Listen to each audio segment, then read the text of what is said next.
Hey Hermits, welcome back or to my channel. If you're new here, I'm thrilled to have you. Today I'm going to be doing my January reading wrap up, so talking you through all 12 of the books that I read in January. And I do want to start off by saying that this is not a typical reading month for me. I don't usually read this many books in a single month. However, for some reason, January always just seems to be a very prolific month for me from a reading perspective. So I don't necessarily have an established system for doing wrap-ups. It's not something I've really done in the past. I think I've maybe done one or two, but in 2022 it's something that I want to prioritize a lot more because these are the kind of videos that I actually enjoy watching the most. I get all of my best recommendations from reading wrap-ups. I like book hauls are fun, but because the person hasn't read the thing yet, it's really hard to gauge a real perspective on the quality of the writing and the story and all of that good stuff, whereas wrap-ups you're getting more info. Anyway, let's get down to business. So I've seen a few people do their wrap-ups by rating, so they'll maybe start with their least favorite book and then end with their best one, which I love, but I'm not doing that this time. I do really enjoy watching other people do that, but there were a couple this month that I will struggle to choose between for top spot because I've read some cracking books this month. And then there are also some things that I'm struggling to put in the order just because I've read a couple of poetry collections and I've read some non-fiction, and for me I feel differently towards those two types of book than I do towards fiction. So it's really hard to actually rank them all together because I look for different things in these different types of books. So what I'm going to do instead is go through them in reading order. So I'm going to start with the very first book that I read this year and then talk you through until we get to the last book of January. So I've got my tea, got my blanket. Let's get to it. So the first book that I read in the month of January was Love Her Wild by Atticus. This is a poetry collection. It's the first volume in a series of 3, and it's just very lovely. It's very lovely. They're really beautiful, eloquent, short love poems that are in a collection surrounded by some really stunning, melancholic, wistful photography, all in black and white. And how would I summarize this? I feel like the vibes are strong. I think if you think of aesthetic in the way that people use that term on YouTube, this book has aesthetic. It's very vibey, but also very good. I've read some really crappy poetry in my life, and actually the other poetry collection that I read in January was not a fun time. This one was actually really enjoyable, and I highly recommend that you check out this poet. So Atticus is actually famous for being an Instagram poet, so go and check out his account there to see if you get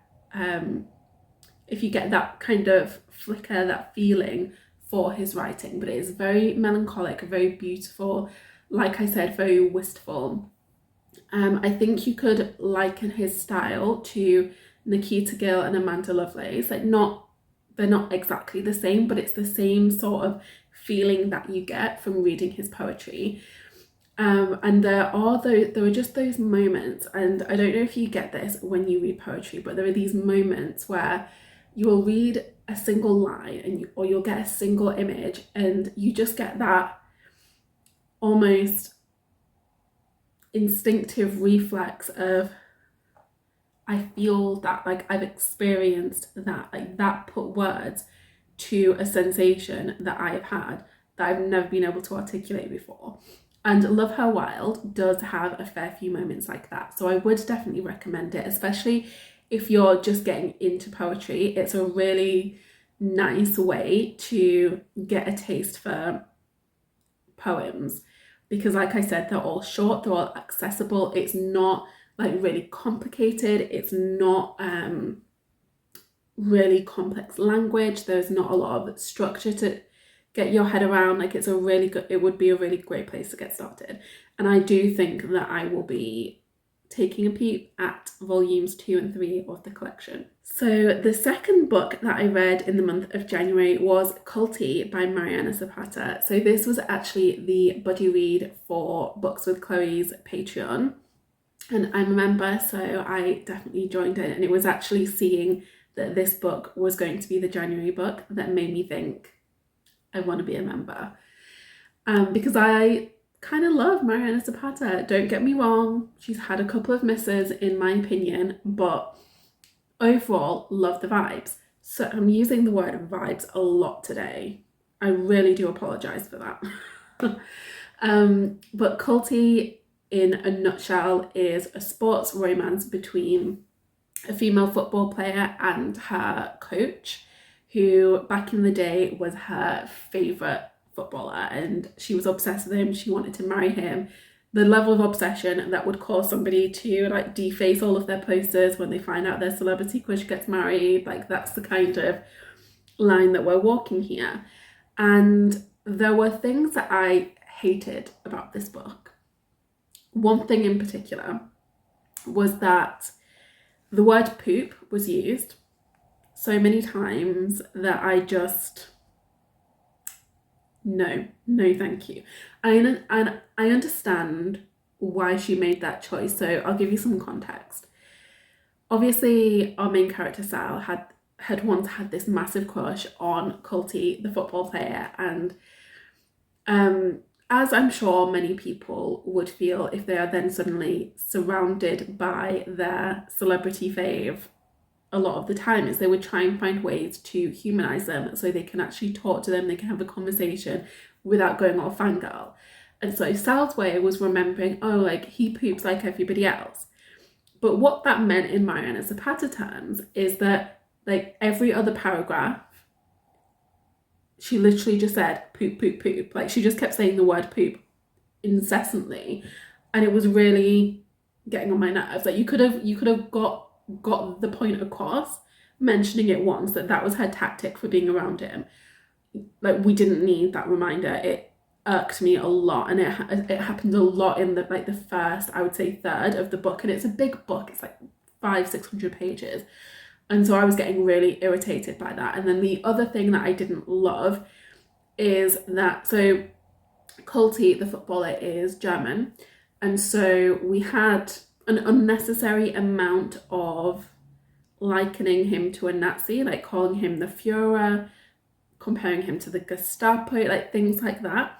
I don't, it's 2022, these things aren't necessary. And I know that this book wasn't necessarily written in 2022, but it wasn't written that long ago. And I think that in these times, we can be more creative with the language that we use. We don't have to be quite so, dare I say, ignorant. But yeah, didn't love that side of things. It felt very othering. And yeah, didn't love. But outside of those two elements, it was a fun time. It was like a fun, slow burn, sexy romance that gave me the warm and fuzzy feels, especially in that last third of the book. There was, so I think we see a lot of like hate to love, and we see a lot of like friends to lover, but this seemed to be like hate to amazing friends to lovers. And I really liked that, because just like watching them really make friends, that was the warm and fuzzies that came in for me. So I did enjoy it, but it wasn't like a top tier Mariana, which we have later on in this list. So the third book of the year was Where the Crawdads Sing by Delia Owens, and this was actually a book club book for December that I didn't get to in time. So I have two of my like in real life friends, so people I know in person, that I have a book club with. We used to work together, and our December book was Where the Crawdads Sing, and I didn't read it. So what I did do is read it all in one sitting the day of our get together. So we got together on Zoom to talk through it, and that morning I spent reading the whole book. And I actually think that it's a book very well suited for reading in one sitting. It's very compelling. The writing is very beautiful. It's very detailed. It really, and I'm going to use the word again, but it really creates the vibes. It conjures the vibe. And I did enjoy my time reading it. So I'm sure that you know what this book is about because it's been a best-selling darling for years now. But in a brief overview, this is the story of a girl named Kia. I'm not sure if it's Kia or Kaya. I think I called her Kia in my head, but everyone else I've heard talk about her has called her Kaya. Anyway, she is this young girl who lives in the marsh. So she grew up in like a little cabin / shack thing in the marshlands in the South in America. And her family had a lot of drama. So at the very beginning of the story, like in the opening couple of chapters, her mum left, then all of her siblings left, and left her as I think a 5-year-old with her alcoholic, abusive, war veteran, disabled dad. And it was not a fun time. And I read those first few chapters and I was just like, I'm not emotionally ready for all of the sad. Like winter is not that, it's not that for me. Like I need cheering up. And it was just it was a downer for those first few chapters. But then later on she escapes that life, and when I say she escapes that life, I mean she escaped that family life, and really that was just because her dad left. And what happens then is she is really fully free, and she lives the way she wants to live. She lives surrounded by nature. She doesn't go to school. She doesn't really engage in the town. Like she has a couple of friends who help her out and who she's very, very close to and connected with. But for the most part, she is distant and she's very mysterious because we have obviously the small-minded townspeople being very judgmental about her and making assumptions. And it's not the person she is at all, because she's actually very sensitive. She's very intelligent. She's very intellectually intelligent also, because she makes a friend who teaches her to read, and then she really does become an expert on the marshlands. And what the townspeople don't know about her is that she is literally the local expert on these things, and she gets published, which is amazing. But anyway, I'm digressing. So we have this girl who has been judged all of her life, has been rejected all of her life, who really just wants to be loved, but also wants to be able to stay in this land that she loves so much. And we have these two different timeline perspectives. So we have the story of Kia growing up, like her whole life, us learning about it. And then the parallel is modern day, and I say modern day, it's 1969, but the current day timeline, there has been a death. So the golden boy of the town has died randomly in the marsh. There is no evidence. There are no clues as to why he was there. They just know that he's dead. And so obviously everyone thinks, well, it can't be any of us. It can't be any of us that killed him. So it must be our local weirdo. It must be the marsh girl. And so we have these parallel stories of seeing her grow from this little girl who had nothing and nobody and no hopes and no future. And we see her and get attached to her and get really invested in her growth and her happiness. And then we have these horrible townspeople going after her, convinced that she murdered this guy, despite the fact there is no evidence. And so we have these like two parallel situations going on, playing havoc with our heartstrings and la la la. And then we get to the point where the mystery is solved and the twist is sublime. I loved it. It was such like, yes, thank you. It was everything I needed it to be. And all in all, I had a really good time. This synopsis is rambling. I love historical fiction. I have a special soft spot for anything set in the South in America also. I don't know why, but it's always just something that appeals to me. I've read so many books in that particular setting, in that particular era. and I just love it. More, please. I can see why it was so popular. Will it be one of my favorite books of the year? No. But it was a good book club book. There were lots of things to talk about. It was an enjoyable day. I don't think that I will remember it forever. I don't think I will remember it for the next 6 months. It's good, but it's not like 5 out of 5 sublime. Next we have an iconic read. Next we have what I am convinced will be one of my favourite books of 2022. Wait for It by Mariana Zapata. And this one's one that I've literally never heard anybody talk about. I've heard people talk about probably all of the others at this point, but nobody has talked to me about this one. Why the hell not? It's stunning, stunning. And it's available on Kindle Unlimited, so you have no excuses. Go check it out. Oh my God.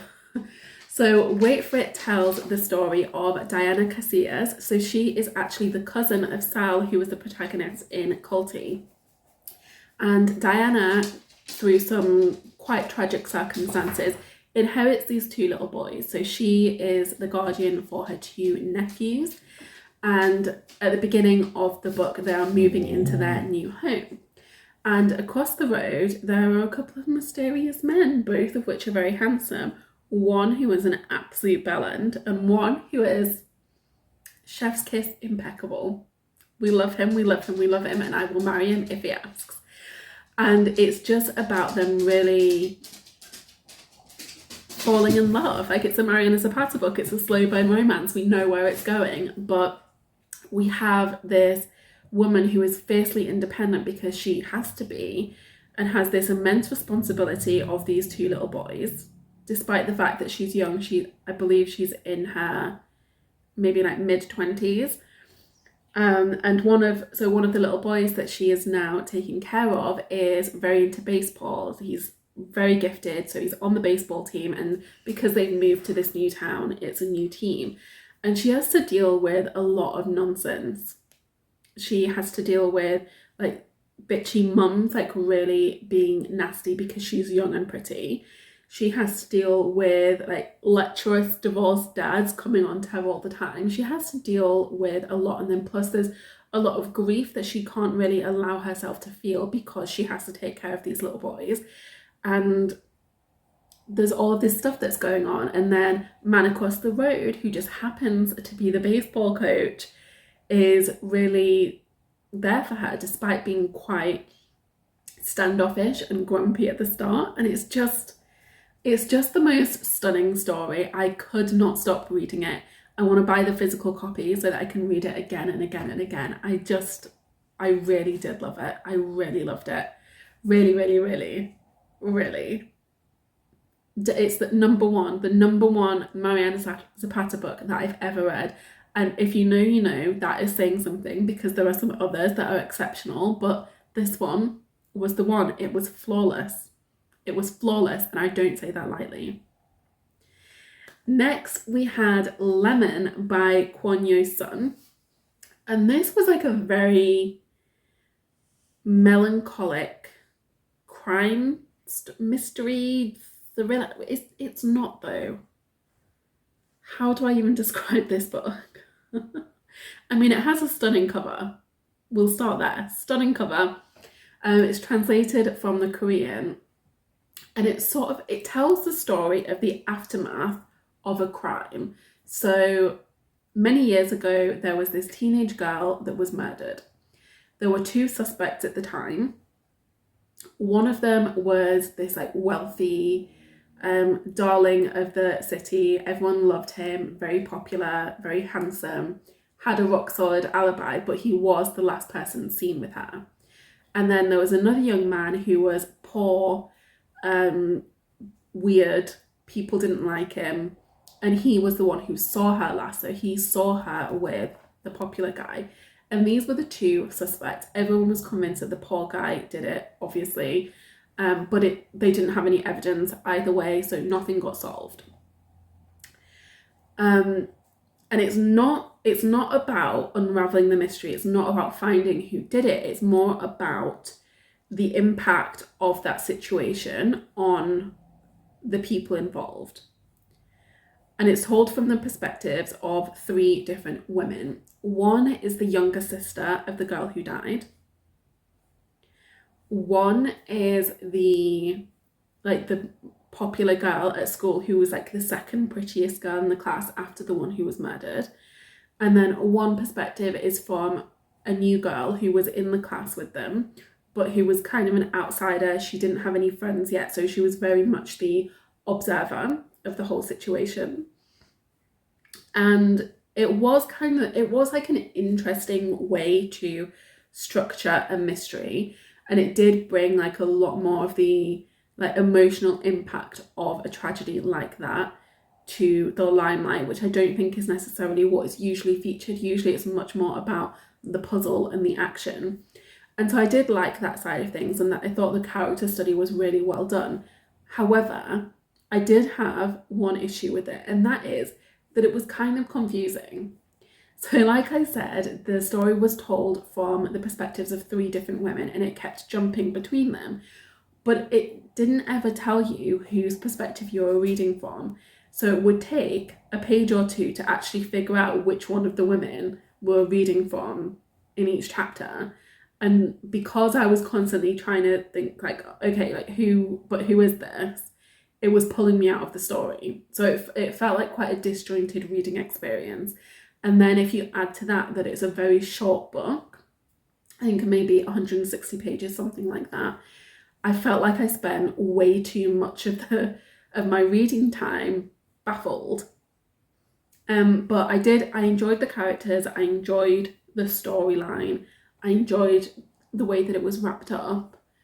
I just think from a structural point of view, a couple of tweaks could be made to make it a little bit more compelling and a little bit more gripping. Speaking of gripping, the next book that I read was The Silent Patient by Alex Michaelides, and this is actually one of the books from my 22 books to read in 2022 list, the first one of those that I've ticked off this year. Go me. And I've heard, as we all have, many things about this from many YouTube videos. I definitely have some thoughts. So it was a very readable book. Alex Michaelides, I think, has this writing style that is very easy to get stuck into. Like, it reels you in, it keeps you guessing. The chapters are really short, so you just want to keep going. And I read this within the span of about 24 hours. And I did have a good time with it. The twist, I did like the main twist, I didn't see coming. Which I always appreciate, because I tend to guess a lot with most books. Like, most books that I can unravel pretty easily. I watch a lot of crime dramas, I read a lot of thrillers. Like, unfortunately at this point I can see the way a lot of books are going ahead of time, but I didn't guess the main twist in this one, which was fun. However, I didn't feel satisfied with the ending. I just didn't. Like, I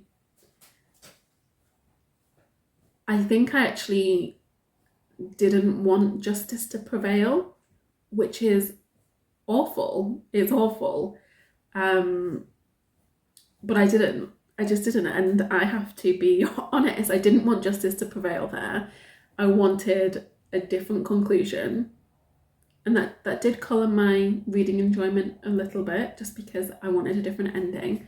But then on top of that, I don't think it was as good as everyone makes out. So I've seen this on so many like best of 2021 lists and best of 2020 lists, and people giving it 5 stars and saying that it's the best thriller that they've ever read. And like, it was fine, but I forgot that I read it. The only reason that I've remembered that I read it in January is because I write down all my books, and I opened up my notebook to film this video, but I genuinely forgot that I had read it just a couple of weeks ago. So what does that tell you? It was a fun time. I'd recommend it if you want a quick thriller. It was fine.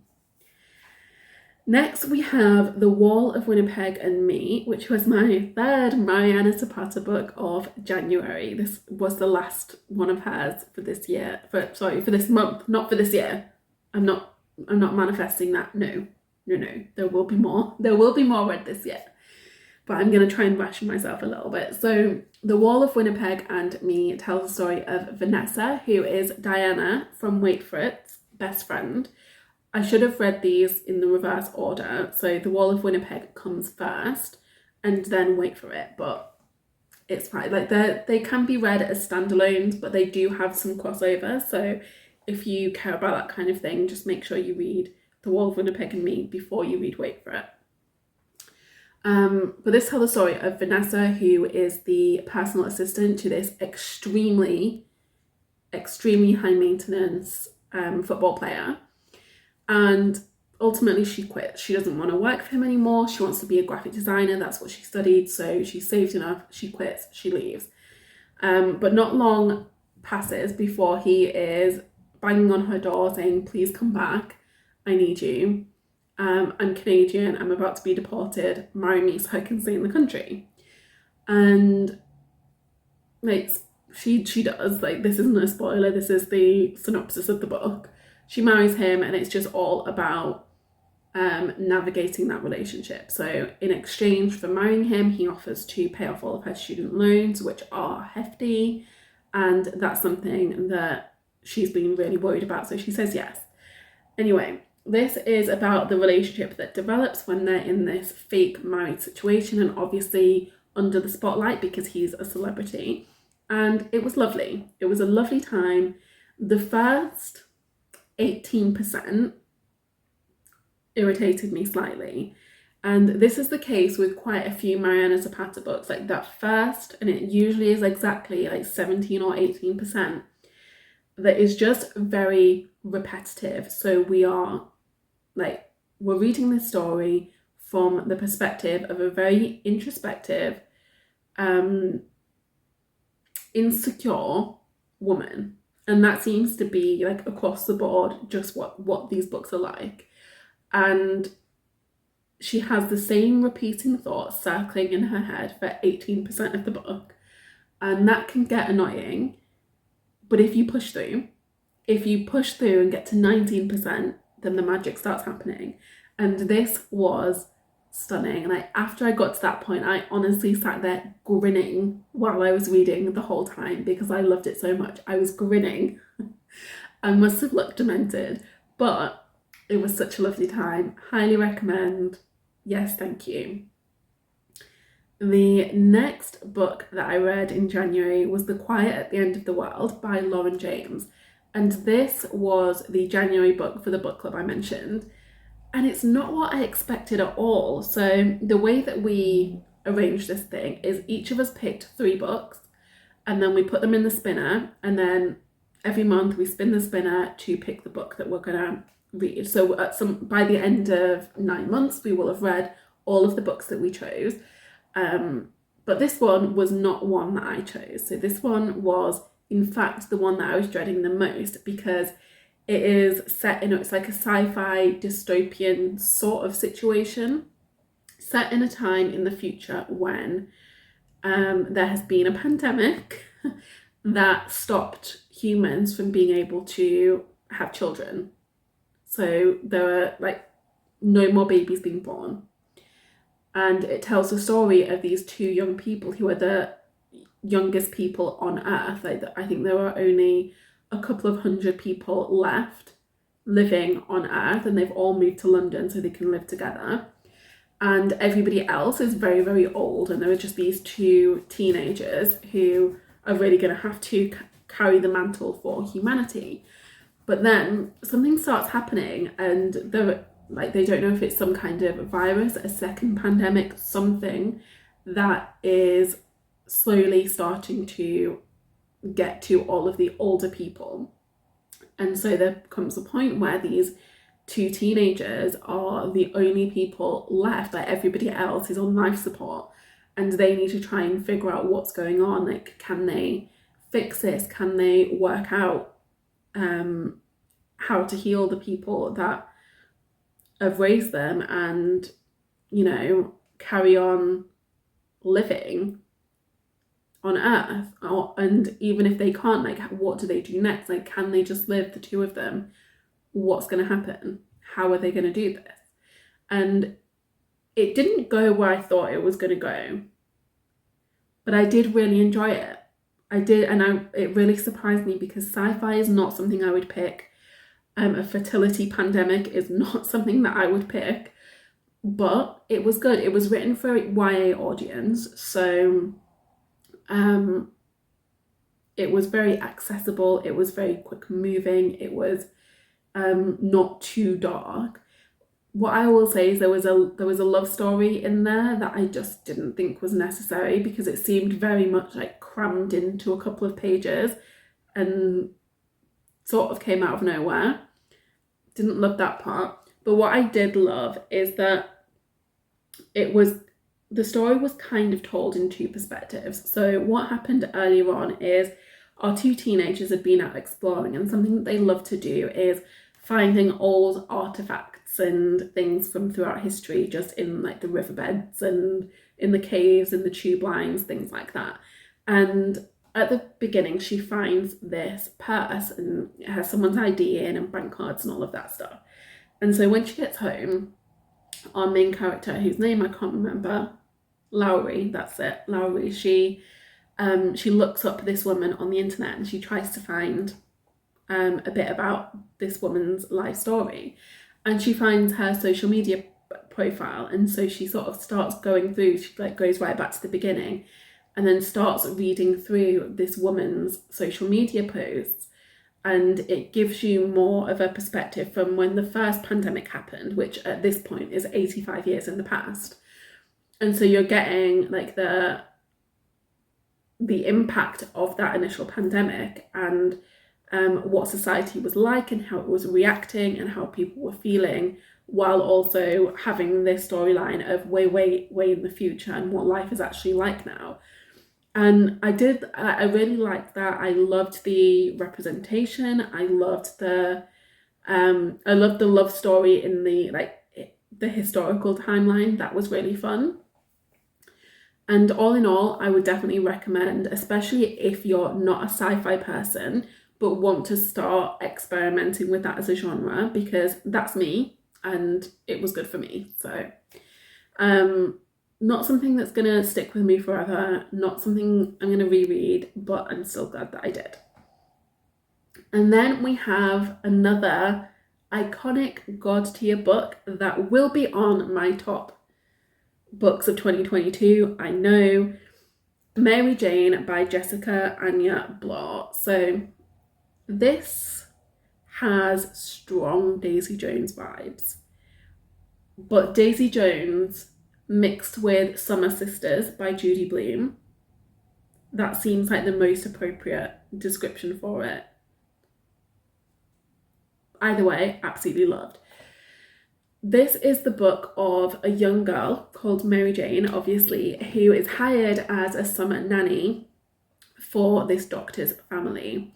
So, and I should add, it's set in 1975. So we've got this 14-year-old girl who has been born and raised in Baltimore in the suburbs by a very conservative family. So we are talking about the kind of family that prays for the president's health before every meal, that has lunch at the country club every week, that goes to like Sunday school at the local Presbyterian church and sings in the choir. Like, they are very, you know what I'm saying here. And she gets this job, and of course, like, doctor's family, that's okay, like, we approve. He's a doctor, he must be respectable. What her parents don't know, and what she doesn't realise to start with, is that he's not a doctor, he's a psychiatrist, and he specialises in helping people with addiction.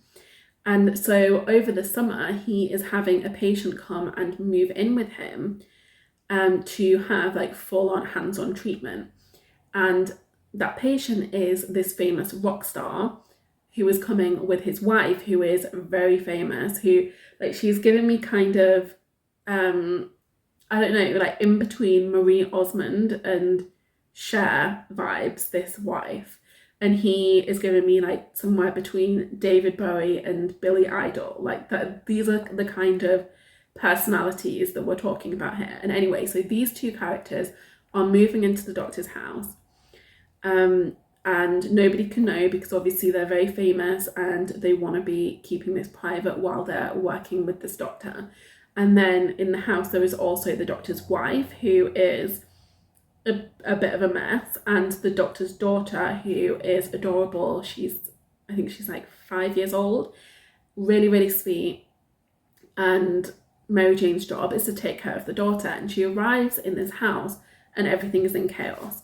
There's no food in the fridge, everything is messy, like there are no clean clothes, and she has been raised in a house where like Monday is laundry day, Tuesday is mopping day, Wednesday is food shopping. Like they have this regimental life admin schedule to stick to, and her mum has index cards with all of their meals on that they sit down and plan once a week, and it's very regimental. And so she starts bringing some of that into this like this chaotic family. She starts cooking their meals, she starts bringing order to their environment and teaching the adorable little girl how to do things, and really becoming part of that family. But what also happens while she's there is that she's exposed to this very different way of thinking. So she's exposed to music that isn't just from a Broadway soundtrack, and she's exposed to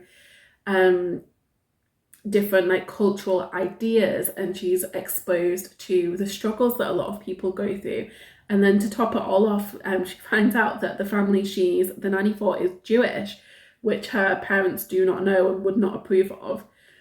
And it's just this really stunning coming of age novel, like learning about who you are, who you want to be, what love means to you, what you want to stand for. And there's this stunning stunning moment isn't the right way to describe it.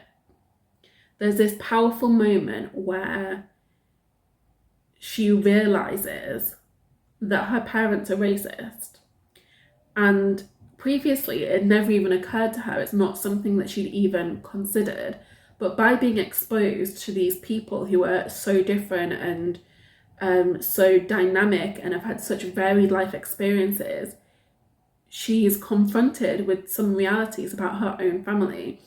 And I think that I could just definitely relate to that, because there are things like when you're growing up, when you're very, very young, there are things that you're not aware of them, because like that's life, it's just normal. Like for me, I grew up in this teeny tiny little town that was just full of white people. Like it was all white people. And growing up in that environment, you don't even realize what life is like for other people. It's not that you, that as a child, are against anything or rejecting anyone or prejudiced against anyone. It's just that you're not aware of other people's life experience. And so it was just this really beautiful portrayal of learning that and realizing and finally understanding that you want to be different. You don't want to be what you always thought you were supposed to be. And I'm not explaining it very well, but it was just beautiful, full of the vibes, again, that word. And I would highly, highly recommend. It just gave me this sense of nostalgia and sweetness, and there was just like a really relatable perfection to it. Really, really enjoyed it. And I think I want the physical copy of this one so I can just read it again and again. Then we have a dud. So I went from the high of Mary Jane to this next shit show, but the next one was Blue Skies and Dragon Eyes by Amelia Barlow. It was just sloppy. So I got this one from the library, the app, and no, not good. So I want you to imagine that there is a fairly complex fantasy that contains a suicide bomber, an abusive romantic relationship, family mystery, dragons, a stalker, a kidnapping, like a boss employee office romance, and a found family. And that this all happens in like a 60-page novella. And not just that, but instead of telling you the story, what it does is just literally lists out what happened. Almost as if you let a 12-year-old, or no, that's offensive to 12-year-olds. You let a 5-year-old read a book and then you say, tell me what happened. And they just like list the thing after the thing after the thing after the thing. But then that was published. Do not waste your time. It was trash, poorly crafted, diabolical. How did it make it into book format? No. Then I went on a high again. So then I read Black Joy, which is an essay collection curated by Charlie Brinkhorst and Timmy Soteri. Loved it. So this is a collection of essays by a ton of different Black writers. So we have, and I'm saying writers because they wrote essays, but they're not all writers by trade. So we have DJs, we have painters, we have activists, we have social workers, we have musicians, we have authors, we have all of these different people coming together to write an essay on the theme of finding joy in their Blackness. So each of them were like a little snapshot of something that has brought them joy as a Black person in Britain. And I just loved it. I absolutely loved it. I think so many of the non-fiction books that I've read about race have been very dark and for good reason. You know, I think that when we start investigating a lot of the sort of like racial issues, they're not happy books to read. They're just not. They're full of trauma and abuses and prejudices and really difficult times. And that's important for us to be exposed to. But sometimes it's nice to have a little bit of levity and to have a little bit of joy. And that's what this book provided. It was like a balm to a lot of the anti-racist things that I've read so far, which have just made me, you know, hate humanity. But this was just a delight. It was a delight to read. It was thought-provoking still. It didn't shy away from difficult topics, but it also just felt infused with hope, which I think is what we all need, Black or white. Like, we all need to feel like there is hope for a better world. And so I would definitely recommend it. It's I personally would recommend reading it slowly instead of just like powering through cover to cover like you might with fiction. I would recommend like reading maybe an essay a day. And what I also loved about this is at the end of each essay there was also a little challenge for you to activate joy in your own life. So it kind of made it a little bit self-helpy too, which I love.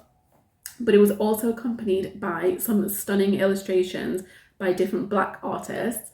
So I would definitely want to buy myself a copy of the physical book. I actually read it on my iPad, so I did get to see the artwork, but it's never going to be as beautiful as in the physical copy. So I'm definitely looking forward to digging out a copy of that from somewhere. But really recommend, definitely add it to your list if you want to be reading more non-fiction this year. Highly recommend. And then last but not least was the second poetry collection that I read in January, and this one was called Oak, and it was by a lady called Catherine Towers. And this one was just not for me. It wasn't terrible, it just wasn't the kind of poetry that I like to read, if I'm being quite honest. So it sort of chronicling the life cycle of an oak tree. And so like it's all like very naturey poems, and they're not for me. I'm somebody who likes the emotional poetry. I want to be shredded from the inside. I want to feel seen and understood when I read poetry, which is why I tend to gravitate towards more like love poems and things like that. So that's not to say that it was terrible. I think if that it was your kind of thing, it was good like for what it is, but it's just not my preference. I think there are just genres that people don't love, and that's what nature poems do for me. For the most part, they're not going to tick my boxes. But the cover was lovely, and I could appreciate the craft of the writing. It just wasn't the kind of magic that I look for in poetry. So there we are. 12 books, 2 new favourites, a couple of others that I definitely enjoyed and would recommend, and a couple of duds. So all in all, a fairly balanced reading month. I do hope that I can keep up the consistency of reading every day, because I think that does help me get through and enjoy more books. But I hope that February holds a few more 5-star reads. Like I don't want to be having 2 duds every month. Like that's not the life that we want to be living, you know? Anyway, if you have read any of these, I would love to hear from you in the comments. So get in there and let me know which one of these books was your favourite, and have I convinced you to pick any of them up? If you don't want to miss my next upload, then make sure that you've hit subscribe, and I will see you next time.